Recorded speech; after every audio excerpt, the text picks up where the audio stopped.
Hello, thank you for joining us on the news tonight. In our headlines, federal government end electricity subsidy from 2027.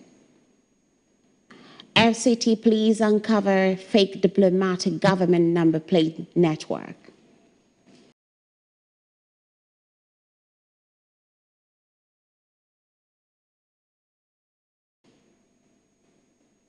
Candidacy to INEC. On the foreign scene, mass overnight crossing intensifies Spain-Morocco border tensions. And in sport, Team Nigeria sets Commonwealth Games relay record. Good evening once again, and thanks for joining us. I am Princess Ikize. Now, details of the news. The federal government has announced plans to phase out electricity subsidies from 2027 as part of ongoing reforms to address mounting liabilities in the power sector. Minister of Power Joseph Tebe disclosed this during a media briefing in Abuja, saying the move is aimed at ensuring the long-term sustainability of the electricity industry while tackling its financial challenges. Tebe assured Nigerians that the subsidy removal would not deny consumers existing benefits and stressed that there are no immediate plans to increase electricity tariffs. He added that the implementation timeline and consumer protection measures will be unveiled as the reform progresses. The federal government had estimated the electricity subsidy burden at about 3 trillion naira as of February 2024, while the Association of Power Generation Companies, GENCO, says it is owed 6.5 trillion naira in outstanding payment. Tebe's comments come as the government intensifies efforts to resolve long-standing debts in the power sector. President Bola Tinubu recently approved a 4 trillion naira bond program to settle legacy obligations and improve the sector's financial stability. The federal healthcare professionals exclusively for the Nigerian Armed Forces, with the first batch of military medical cadets expected to be admitted in the 2026 academic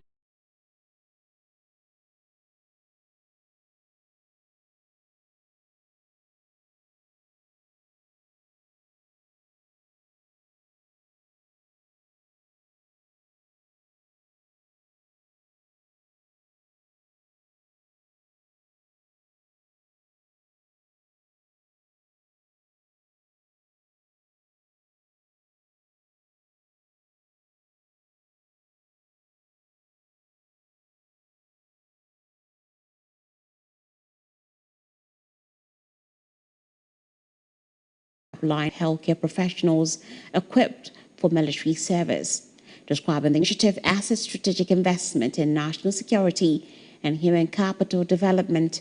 Allows said the establishment of the technical working group signaled the federal government transition from policy approval to implementation.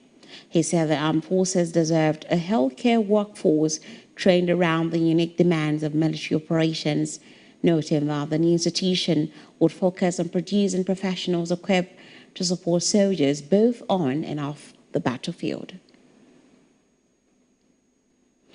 Meanwhile, the federal government says it is strengthening the Safe School initiative through closer collaboration with security agencies as the Ministry of Education seeks to take over management of the program's funds from the Ministry of Finance. Speaking after appearing before the Senate ad hoc, Dr. Tunji Alausi said the ministry is working with the Office of the National Security Advisor, the Armed Forces, the Nigeria Police Force, the DSS, and other agencies to develop a comprehensive school safety framework. He said the initiative includes infrastructure, technology, personnel, and monitoring systems. Alausi said the Ministry of Education has established a dedicated Safe Schools Department and is best positioned to coordinate implementation nationwide. Meanwhile, the Minister of Finance and Coordinating Minister of the Economy said existing laws empower the Finance Ministry to manage intervention funds adding that any administrative issues will be resolved.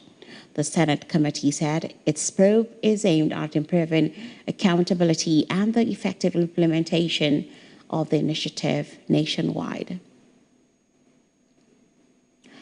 The newly appointed Registrar of the Joint Admissions and Matriculation Board, Professor Segun Aina, has vowed to intensify the fight against examination malpractice, warning fraud syndicates, impersonators, certificate forgers, and other offenders that they will face the full weight of the law.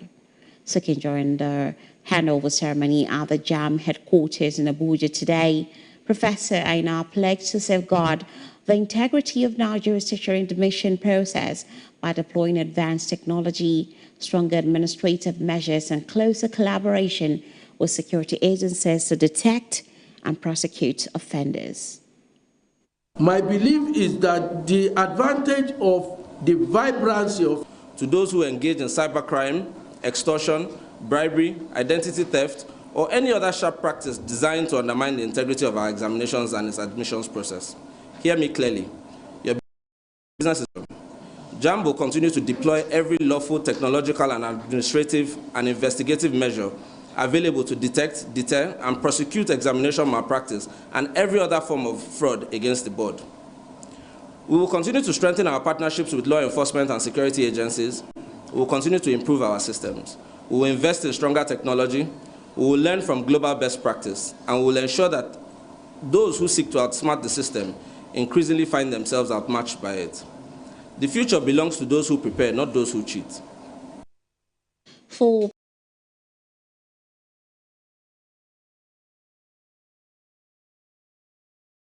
political and administrative reforms, his greatest accomplishment was leaving the institution stronger than he met it. He thanked President Bola Tinubu for the opportunity to serve and urged members of staff to extend the same loyalty, dedication, and cooperation they gave him to his successor. My belief is that the advantage of the vibrancy of his younger age and his ICT expertise will propel the board to higher heights than previously attained. He can rest assured of my advice as and when it is required. As I said at the beginning of this month, during a dialogue engagement, my allusion to the surgeon, who is only congratulated after his surgery, was made at the beginning of my stewardship to deflect from receiving congratulatory messages. Moving on, the FCT Police Command says it is intensifying operations against vandalism and the illegal use of official and diplomatic number plates in the nation's capital. The command says 5 suspects have been arrested, while vandalized public infrastructure and unauthorized number plates have also been recovered. Fumilola Adeyemi reports. Vandalism of public infrastructure remains a security and safety concern in the FCT, with criminals targeting items such as drainage covers, solar street lights, and power cables. The FCT Commissioner of Police, Ahmed Senusi, said proactive patrol and intelligence from members of the public led to the recovery of these items across Maitama, Gariki, Durumi, Jabi, Apo Legislative, Lugbe, and Nyanya. 5 suspects were arrested in connection with the recoveries, while the police says the exhibit will be handed over to the FCT administration for reinstallation. I want to use this opportunity to send a clear warning to all purchasers, receivers, and dealers stolen public infrastructure that the FCT Police Command is coming after them. We have commenced extensive investigations and will not relent until every link in the supply, distribution, and disposal chain of these stolen public assets is identified and brought to justice. The command also uncovered a network involved in the production and supply of unauthorized official and diplomatic number plates. Our investigation uncovered not only the unauthorized users of these license plate numbers, but also the production and supply chain through which they were obtained. Before you are the license plate numbers and diplomatic license plate numbers confiscated across various areas of the FCT. The suspect from whom these plate numbers were recovered are currently in custody and will be charged to court upon the conclusion of investigation. However, a few such vehicles are displayed over there for your observation. Behind me are some of the recovered stolen items, including solar street lights, manhole covers, armored cables, among others. The FCT Police Command said it will not relent in its effort to rid the nation's capital of criminal elements and ensure the safety of residents. From the nation's capital, Fumilola Adbn, Adbn News. And from Niger State, the police command arrested 71 suspects for offences ranging from kidnapping and armed robbery to homicide, fraud, and drug-related crimes during coordinated security operations carried out across the state in July. Commissioner of Police Ademo Elman said the command also recovered 10 AK-47 rifles, 15 magazines, and 330 rounds of live ammunition. He attributed the successes to intelligence-led operations, targeted raids, tactical deployment, and improved public cooperation. The police commissioner said one of the major breakthroughs was the dismantling of a notorious kidnapping syndicate operating in parts of Niger State and the Federal Capital Territory. He disclosed that the alleged gang leader, Samaila Ilia, also known as Mekajuri, was arrested in Mina after earlier escaping during a gun battle with police in Buari. According to the police, the suspect confessed to coordinating several kidnapping operations in Gauraka, Kubwa, and Buari, including an incident in which a victim was allegedly killed despite the payment of ransom. Investigations are ongoing as efforts continue to apprehend other members of the gang.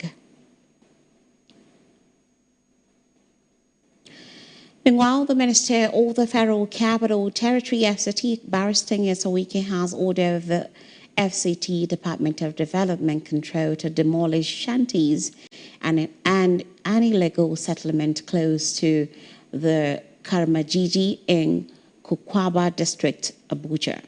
Barrister Wike gave the order when he led security operatives to the settlement, a suspected criminal hideout, after the FCT Security Committee meeting on Friday. He explained that the directive was part of efforts to strengthen security in the nation's capital. FCT correspondent Naomi Olaribe has details. The Minister, Barrister Nyesawike, started his day with an inspection of ongoing projects in the FCT. He visited the access road to the FCT Fire Service Station in Kaura District, from Ring Road 2 to Oladipo Diya Way in Gaduwa District, Abuja, where he gave his observations on the pace of work. But we're happy with the job they've carried out, and we are going back to see that payment is made to them so they can expedite action. But this road is very key, it's very important. You can see that at the end of the day, when it is completed, it will change the topography, the landscape of this area. And the direct beneficiaries is the real estate developers. Anywhere they see road down, you can see buildings coming up. After the inspection, he proceeded to his official residence in Life Camp, where he met with security operatives, including the army and the police, to review the security situation in Abuja. Barrister Wike later led the security team to Kukaba District in Abuja, where he said intelligence reports indicated that suspected criminals often retreated to the settlement after carrying out attacks in parts of the FCT. What you doing on there before this place? This is this security you have to put them out. You can tell how this from what you have from there. And the security man don't allow it. Nobody will allow this. So thank you. Barrister Wike stressed that anyone found using such locations to aid criminal activities would face the full weight of the law. According to the minister, the demolition is part of ongoing efforts by the FCT administration to dismantle criminal enclaves, improve public safety, and protect residents. He reaffirmed the administration's commitment to sustaining security operations across the territory, noting that the safety of lives and property remain a top priority. Naomi Oleribe, Adbn News. Still on security, the federal government, through the Office of the National Security Advisor, has destroyed 2,819 illegal and decommissioned small arms and light weapons, bringing the total number of illegal weapons permanently removed from the circulation to nearly 19,000. National Security Advisor Malam Nuhu Ribado disclosed this in Abuja during the destruction exercise conducted by the National Center for the Control of Small Arms and Light Weapons. Represented by the Administrator of the Presidential Amnesty Program, Dr. Dennis Otwaro, Ribado said,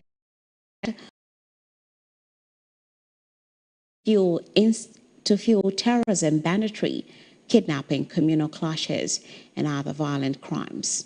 He stressed that every recovered and destroyed weapon represents a threat eliminated, while transparent destruction prevents seized arms from returning to circulation.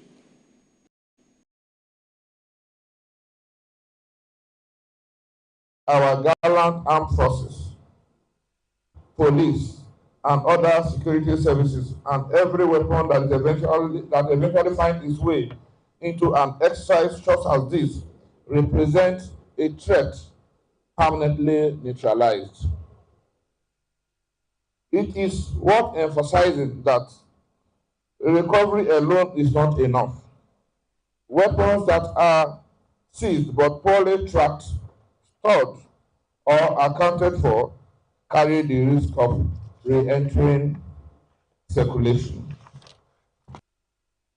Director General of the National Center for the Control of Small Arms and Light Weapons, retired Deputy Director General Police Babatunde Kokomo, said the center was established to coordinate Nigeria's response to the spread of illicit weapons. He revealed that more than 21,000 illicitly acquired, obsolete, and unserviceable weapons have been recovered since the center was created, with over 16,000 destroyed before Thursday's exercise. The center has recovered over 21,000 illicitly acquired, obsolete, decommissioned, and unserviceable weapons, and has destroyed over 16,000 weapons since its establishment. With today's exercise, that cumulative figure rises to about 19,000 weapons permanently taken out of circulation.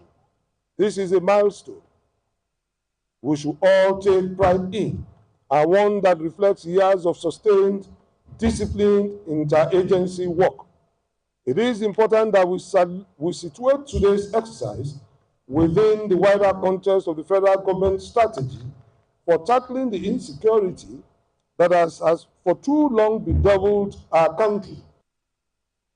Action exercise is part of the federal government's broader security strategy, which combines military operations, intelligence gathering, community engagement, strengthen border security, and sustain efforts to curb the proliferation of illegal arms across the country.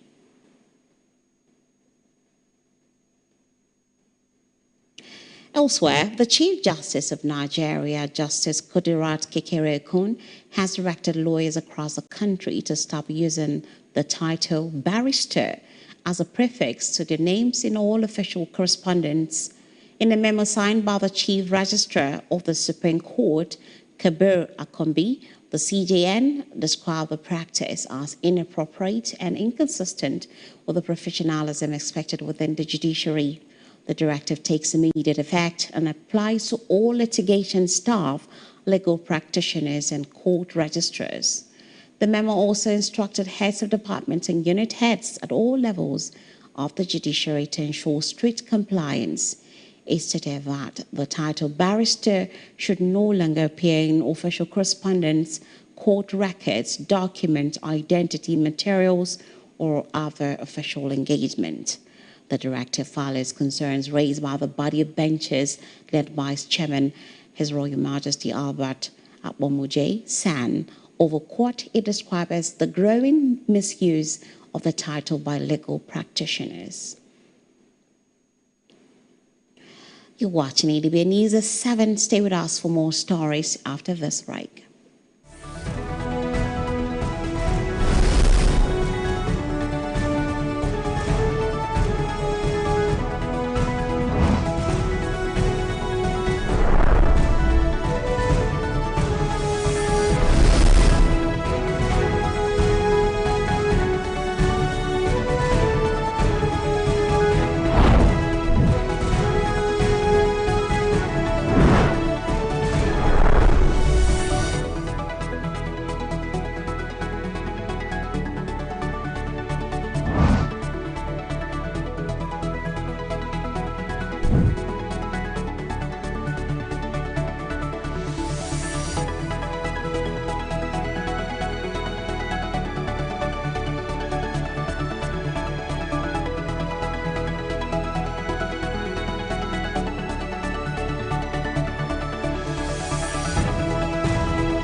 Glad to have you back on the news. The Kabiru Turaki-led Interim National Working Committee of the People's Democratic Party, PDP, says it has manually submitted former President Goodluck Jonathan's presidential nomination and the names of his candidates for the 2020 elections of the Independent National Electoral Commission, INEC.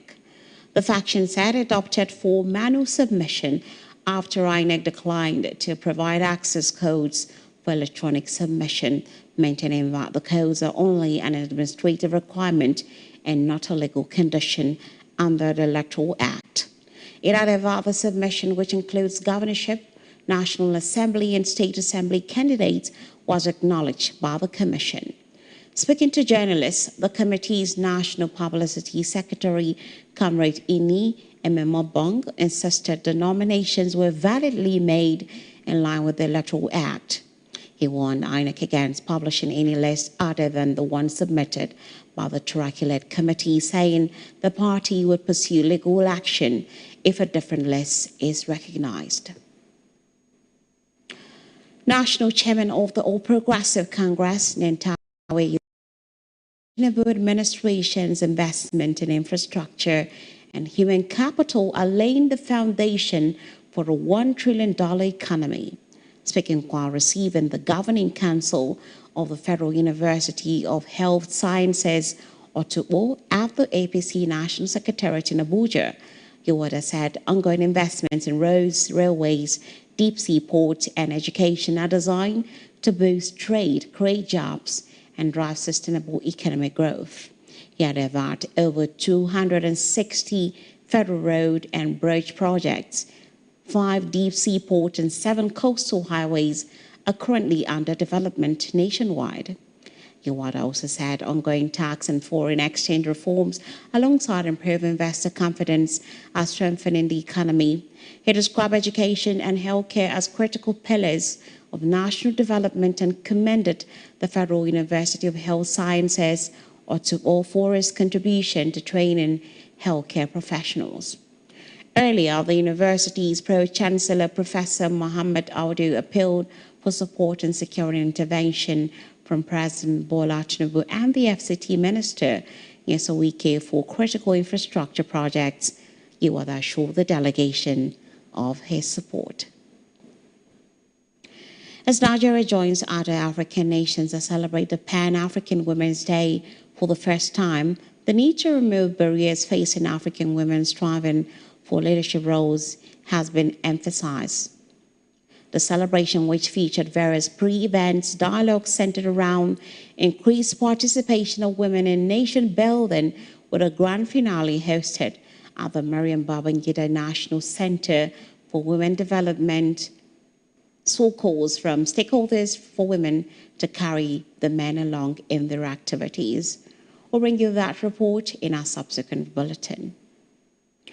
Drivers have been urged to adopt defensive driving by engaging all 5 senses while on the road to help prevent crashes and save lives. The call was made during a road safety awareness campaign organized by the Federal Road Safety Corps FRSC FCT Sector Command in collaboration with the Junior Chamber International JCI. The campaign featured a road walk from the FRSC headquarters through Berger Runabout to Area 3 Motor Park, where officials educated motorists on safe driving practices and conducted free eye screening for drivers. The FCT Sector Commander, Tijani Iliasu, represented by Linda Onwuka, outlined key safety measures drivers should observe to reduce road crashes and ensure safer roads. Always know that safety first, safety always, and there's no other life. Our children, our parents, our friends are there waiting for us, so we should be conscious when driving.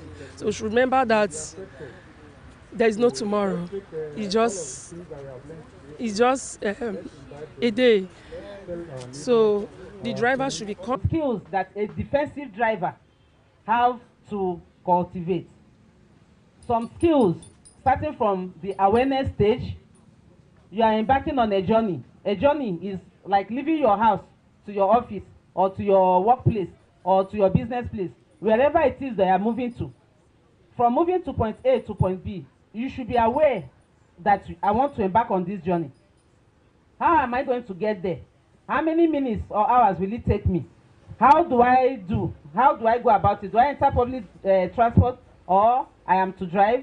If I'm driving, what is the situation? What is the condition of my vehicle? You should be able to know that. The co-director of Life Springs, who coordinated the free eye screening, stressed the importance of regular eye checks, noting that good vision is essential for safe driving and accident prevention. Deputy State Secretary of the FISC Special Marshals, Nkeshita Philippa, and FCT President of the Junior Chamber International, Tionenge Sylvester, said the campaign was aimed at promoting responsible driving habits and reducing road traffic crashes through sustained public awareness. According to the National Bureau of Statistics, Nigeria recorded 1,347 deaths from road traffic crashes in the first quarter of 2026. The Nigerian Association of Resident Doctors, NARD, has threatened to embark on a nationwide indefinite strike from August 10, 2026 if the federal government fails to meet its outstanding demands. In a communique issued after its the association said it was dissatisfied with the government handling of unresolved welfare and professional issues as part of the disbursement of the 2026 Medical Residency Training Fund. NARD demanded the immediate payment of outstanding salary, promotion and allowance arrears, improved welfare for house officers, stronger protection against attacks on healthcare workers, and the conclusion of negotiations on the Medical and Health Workers Collective Bargaining Agreement. It also urged the government to address excessive workloads and implement reforms to improve doctors' working conditions. In Edo State, the Edo State Governor, Monday Obewolo, has approved the release of 1 billion naira to continue the payment of gratuity arrears owed retired local government and primary school workers in the 2012 batch. Chairman of the Edo State Local Government Service Commission, Kabiru Ajoto, announced the development on Friday during a meeting with representatives of the Nigerian Union of Pensioners, the Local Government Pensioners Association, the National Union of Local Government Employees, NOGE, and the Local Government Pension Bureau. He said the phased payment approach adopted by the current administration would gradually clear the backlog of unpaid gratuities. Ajoto noted that the governor's intervention reflects his commitment to settling the outstanding entitlements of retirees who served the state diligently. Yet, however, the backlog could have been cleared earlier if the previous administration had adopted a similar installment payment strategy.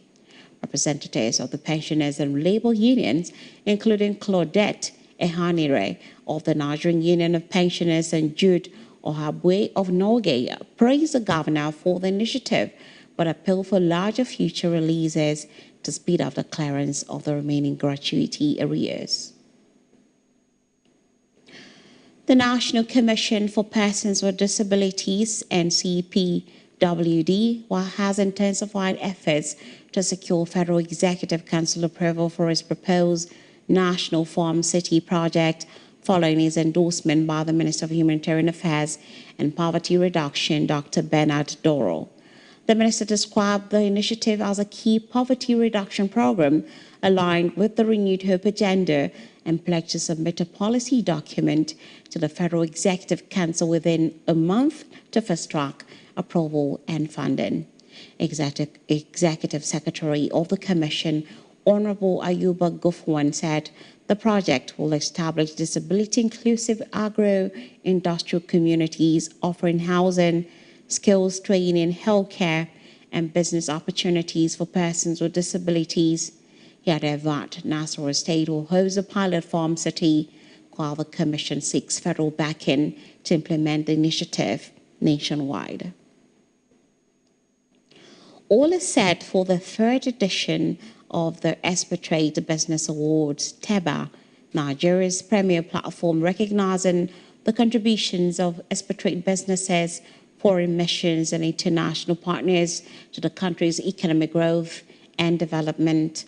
The awards ceremony will be held on August 20, 2026 at the Ministry of Foreign Affairs in Abuja, with the Minister of Foreign Affairs, Ambassador Bianca Odumego-Ojukwu, as chief host, while the Minister of Aviation and Aerospace Development, Festus Keyamo, will serve as host. Speaking ahead of the event, TEBA Director of Awards, Oduola Abayomi, said this year's edition will strengthen Nigeria's ties with the international business community by promoting economic diplomacy, celebrating excellence, and encouraging foreign investment. The event will also feature cultural exhibition, networking opportunities, and entertainment.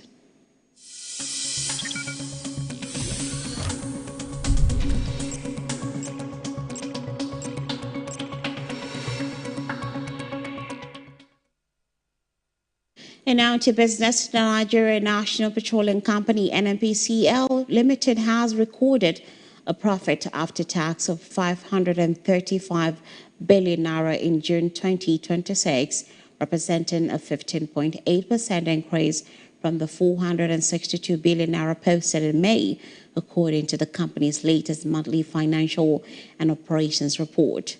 The report shows total revenue for the month stood at 4.389 trillion naira, while cumulative statutory remittances to the Federation between January and June rose to 6.286 trillion naira, highlighting the company's contribution to government revenue. Crude oil and condensate production declined slightly to 1.72 million barrels per day from 1.73 million barrels per day recorded in May. NNPC attributed the drop to operational disruptions, facility integrity concerns, and subsurface challenges across some assets. On the gas front, production increased to 7.841 million standard cubic feet per day, up from 7.774 million in May, reflecting continued structure projects. The Obiafo-Obricom-Oben Obi-3 gas pipeline has reached 98% completion, with final tying works underway ahead of first gas targeted for August 2026. Meanwhile, the Ajaokuta-Kaduna-Kano AKK gas pipeline advanced to 94% completion, supporting plans for early gas delivery to Abuja later this year. Bank customers filed more than 23,000 complaints against financial institutions in 2025, prompting the Central Bank of Nigeria, CBN, to order refunds totaling over 19.1 billion naira and $329.3 million to affected consumers. According to the CBN's 2025 annual report, the Apex Bank received 23,129 complaints, and 11% increase in 2024, reflecting growing public confidence in its consumer protection and complaint resolution process.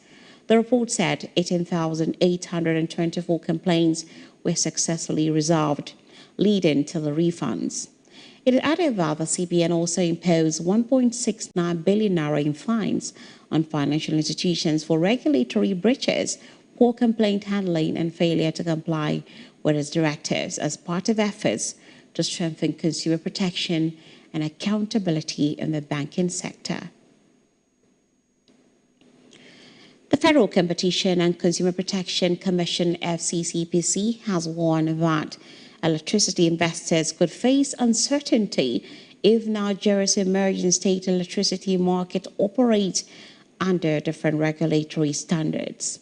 Speaking at a stakeholders engagement in Abuja, the Executive Vice Chairman and Chief Executive Officer of the FCCPC, Tunji Bello, called for closer collaboration between federal and state electricity regulators to ensure a harmonized consumer protection framework across the country. Bello said the Electricity Act 2023 has transformed Nigeria's electricity sector by allowing states to establish independent regulatory commissions. However, he stressed that the success of the reforms will depend on cooperation among regulators rather than competition, warning that fragmented regulation could weaken consumer protection and discourage investment. You're watching Adbn News at 7. Up next is foreign, sports, and entertainment stories. Stay with us after this break.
Welcome back. And now on the foreign scene, at least 25 people have been killed and 44 others injured after a passenger bus plunged into a ravine near the coastal town of Bumerdes, east of Algeria's capital, Algiers.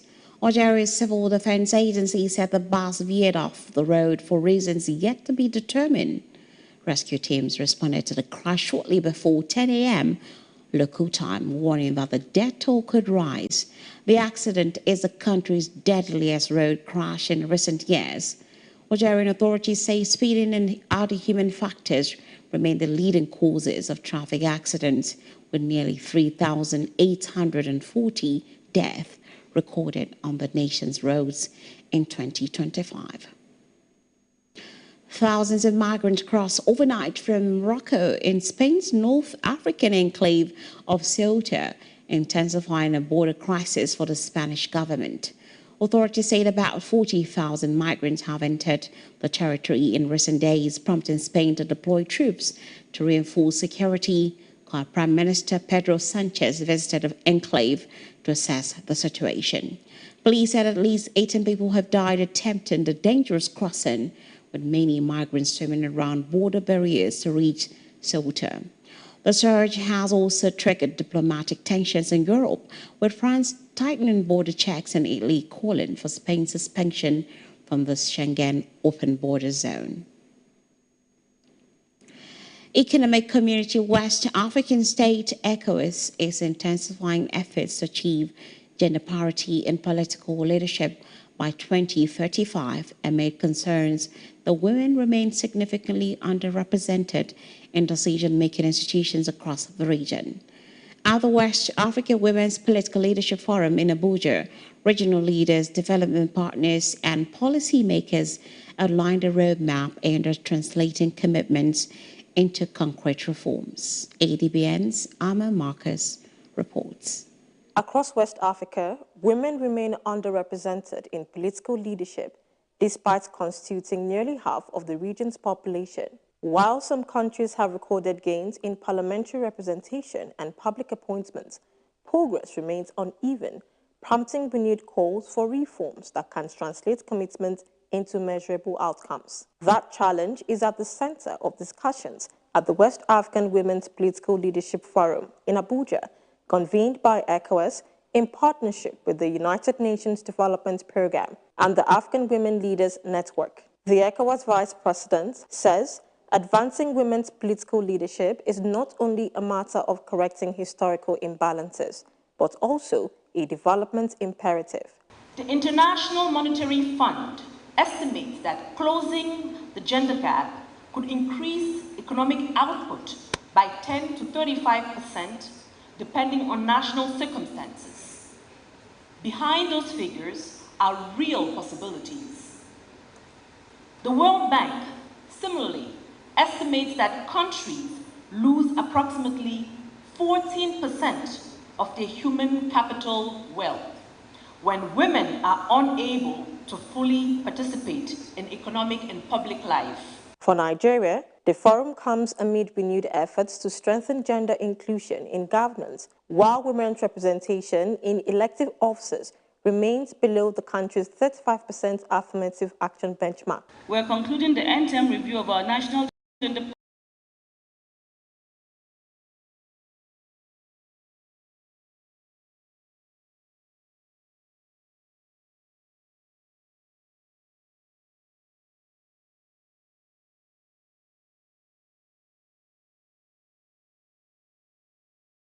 and political party structures. UNDP says it has invested $2 million in the Africa Facility for Women in Political Leadership. Why we are supporting women in complex political transitions. This is necessary for rebuilding trust and democratic governance. And therefore, through the Africa Facility to support inclusive transitions, we have worked with over 200 civil society organizations, with priority given to women-led civil society platforms in Burkina Faso, Niger, and Mali, and some of them are represented here today. With the expected adoption of the Abuja Regional Action Agenda, ECOWAS and its partners are seeking a roadmap that can turn regional commitments into concrete results, keeping the bloc on course towards the 2035 gender parity, stronger inclusive governance across West African region. Amma Marcus, Adbn News.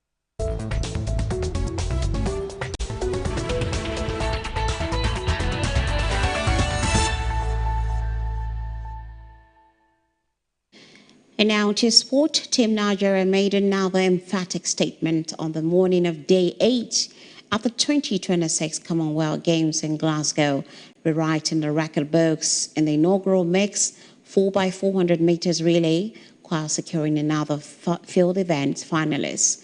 History was made on the track as a Nigerian quartet of Edidiong Udo, Esther Joseph, Samuel Ogazi, and Patience Okon George stormed the victory 14.58, setting the first ever Commonwealth Games record in the event. The outstanding performance ensured the quartet became the first athletes to hold the Commonwealth Games record in the mixed 4x400 meters relay, underlining Team Nigeria's ambitions ahead of the final. In the field event, Ruth Usoro also booked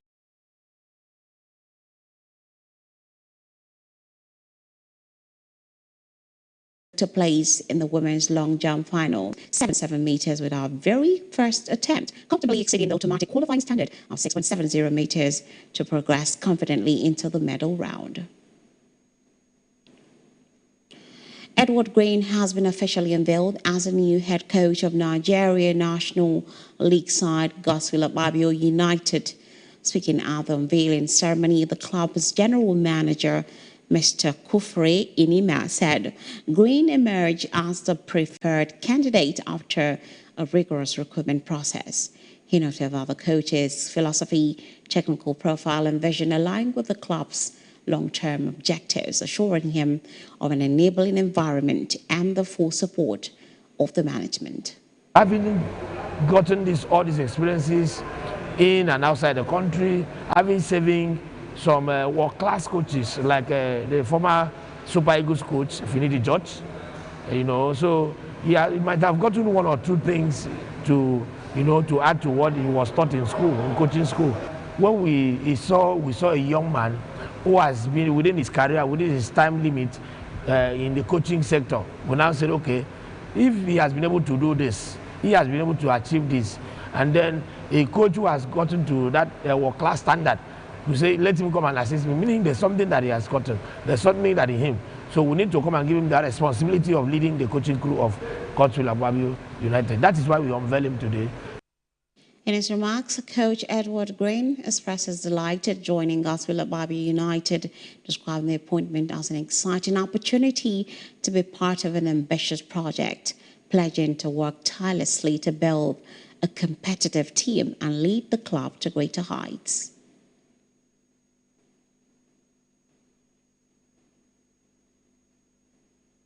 We appreciate the management of Godswill Akpabio AC, led by Her Excellency Dr. Mrs. Ekaite Ulema Akpabio. I want to appreciate the club hierarchy for having that belief in me, trusting in me to lead the next chapter of this club. I want to be a part of this history because after having a long conversation with the board, I understand that the club wants to go higher and higher. The club is ambitious, they are asking for more. So I also understand what I'm in for. And I'm so happy to be part of this history. Green takes charge in his first senior head coaching role, bringing with him a wealth of experience from Aqua United, where he was part of the technical crew that guided the club to his historic first Nigeria Premier Football League title in 2021, also working with Sporting Lagos before moving to Rivers United FC, where he contributed to the club's back-to-back qualification for the CAF Championship League. The appointment marks the beginning of a new chapter for Gulf FC as the club prepares for the upcoming Nigeria National League season under Green's leadership. Chelsea have been fined £10 million and handed a suspended 2 transfer window ban after being found to have breached rules relating to payments made to agents between 2009 and 2022. However, the club successfully appealed against a suspended 6-point deduction, which had been due to remain in place until 30 June 2027. Chelsea's owners Todd Boehly and Clear Lake Capital self-reported 74 breaches of the Football Association regulations following the takeover of the club in 2022. The original fine of £26 million was reduced by a third because of Chelsea's self-reporting and cooperation before further reductions for an early guilty plea and in recognition of sanctions already imposed by UEFA and the Premier League, leaving the final penalty at £10 million.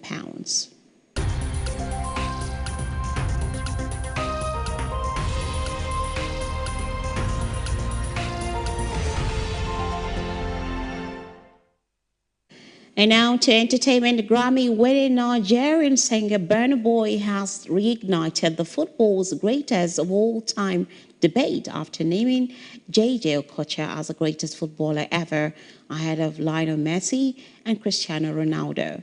Speaking in an interview with ESPN, Burna Boy said he was not interested in the Messi versus Ronaldo debate, insisting his greatest player of all time was Okocha, with Brazilian legend Pele also among his top choices.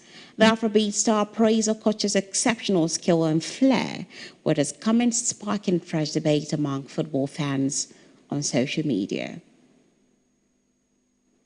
Award-winning gospel singer Sinach has won a major legal victory after the Federal High Court in Lagos dismissed a $5 billion copyright lawsuit over a hit song, Waymaker.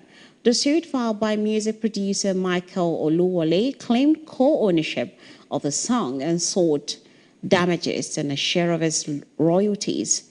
However, the court ruled that he failed to provide authorship or co-ownership, holding that Sinach had written and performed the song before he was engaged to mix and master it. The court affirmed Sinach as a sole author and copyright owner of Waymaker, reinforcing that technical production alone does not confer copyright ownership. Glasgow has taken center stage in Marvel's latest blockbuster Spider-Man Brand New Day, with the Scottish city doubling as New York for several key scenes. Filming transformed parts of Glasgow, including George Square, Merchant City, and Trongate, into Manhattan.